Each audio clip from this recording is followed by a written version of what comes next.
Good morning, champion. This is Professor R. Surendran from Government College of Technology. I am having my technical champion Sakti along with me. நீங்க என்ன பார்க்க போறோம்னா ஒரு சூப்பரான wicket taking கொஸ்டின்ல வந்து wicket taking question சொல்லிட்டு ஒன்று இருக்கு.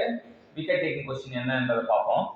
An object having 10 kg mass and weighs at 9.81 Newton on its spring balance. The value of G at that place is dash. G அப்படின்னு பார்த்தோம்னா 9.81 போடுறோம். G அப்படின்னு கேட்டோம்னா என்ன பண்ணுவாங்க? Gனா எனக்கு தெரியாது 9.81 போடுறோம். ஆனா அப்படி போடக்கூடாது. என்ன அப்படின்னு பண்ணா வெயிட்டுக்கு ஃபார்முலா என்ன?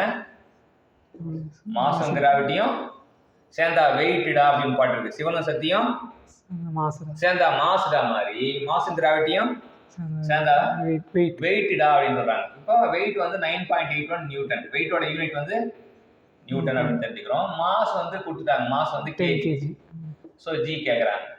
அப்போ ஜினா G equal to 9.81 10 equal to 0.981 meter per second square. இது வந்து kg, இது யூனிட் வந்து மீட்டர் per second square.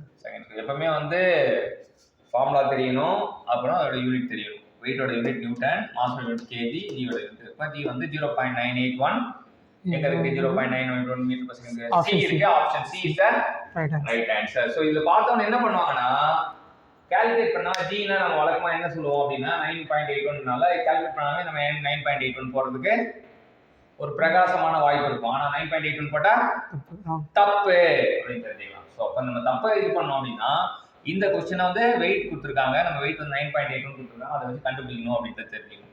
வழக்கமா ஜி வந்து 9.81 இப்போ வெயிட் மாறுச்சுன்னா மாஸ் மாறுச்சுன்னா ஜி வந்து மாறும் அப்படின்னு தெரிஞ்சுக்கலாம். இந்த ப்ராப்ளத்தை கற்றுக்கிட்டது தான் இன்னைக்கு. இந்த சூப்பரான ப்ராப்ளத்தை கற்றுக் கொடுத்த சக்திக்கு நம்ம தேங்க்யூ சொல்லுவோம். தேங்க்யூ.